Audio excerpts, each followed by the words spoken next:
And joining us now, former RNC communications director and Republican strategist Doug Heye, New York Times White House correspondent Tyler Pager, and Boston Globe opinion columnist Kimberly Atkins-Storr. She is also a co-host of the Sisters-in-Law podcast and an MSNBC political analyst. Doug, what's the breaking point for Republicans? They sound nervous, but will they take a stand?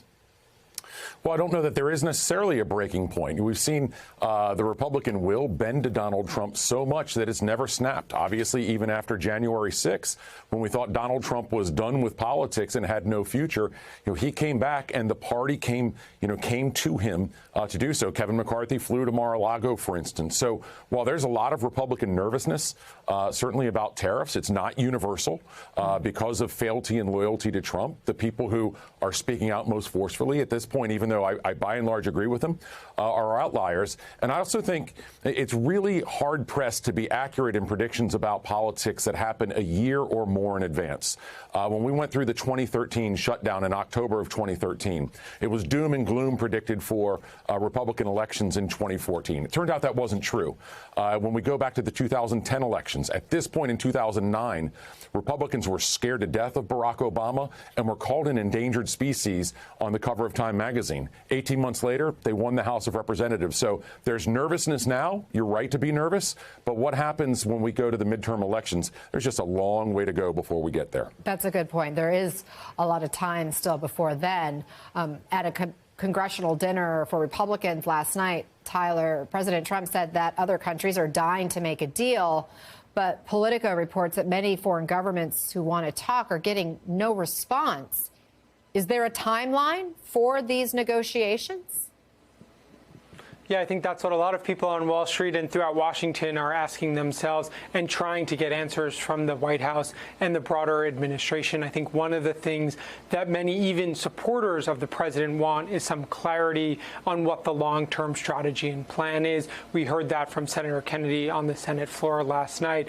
But there hasn't been a lot of clarity. Yesterday, I was at the White House when the president was signing executive orders on an unrelated issue about coal. And he went on an extended riff about the tariffs and saying that more than 70 countries are trying to make deals with the White House, talking about Japan and South Korea sending representatives to Washington to try to hammer out some negotiations. But the president has not exactly clarified what the timeline or the process for that looks like, and also what the end goal is, whether he's willing to use this as a negotiation and then lift some of these tariffs. He seems very committed to keeping these broad and wide-ranging tariffs in place. And so there's a lot of questions about what he's willing to do and what the sort of long-term strategy is, not just from critics, but also from some of his most ardent supporters. Kimberly, we've already spent days talking about the negative consequences. And again, a lot of the president's allies are saying this is bad all around. Can Democrats capitalize on this moment with voters? Is there opening to make some inroads with voters on the economy? Well, they have no choice. They have to be doing that, not just for a political calculation, but because of the impact that will have not just on members of Congress and the president, but on the American people. This will raise just about every cost that Americans face. And this idea, what's been put forward as a carrot, this idea that manufacturing jobs, making iPhones and opening coal mines is going to make up for the hit that the economy is taken from these. Just the announcement of them has just upended markets in a way that makes no one want to look at their 401k. The American people are seeing and feeling all of that. They know it's going to hit them with groceries. They know it's going to hit them with their travel. They know it's going to hit them in terms of home renovation, anything. And many will be facing losing their jobs. So Democrats should be talking to the American people because as elected officials, that is their job to do so, and pointing out exactly why we are here and exactly what a path forward, which would be rejecting the president and these plans, could be.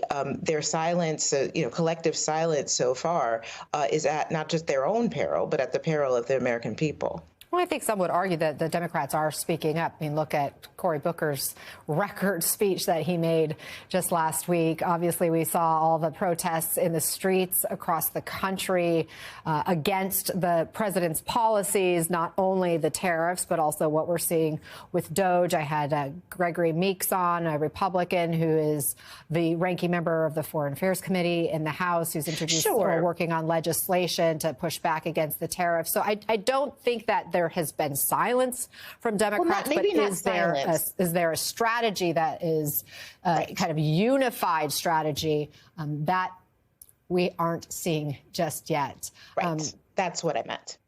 Real quick, Doug, while I have you, I just want to ask you your take on the feud we're seeing between Navarro and Elon Musk. We heard from the press secretary yesterday saying, oh, it's just boys being boys, and that essentially they will continue to have this public feud, and that was okay with the White House. Who wins out of this one?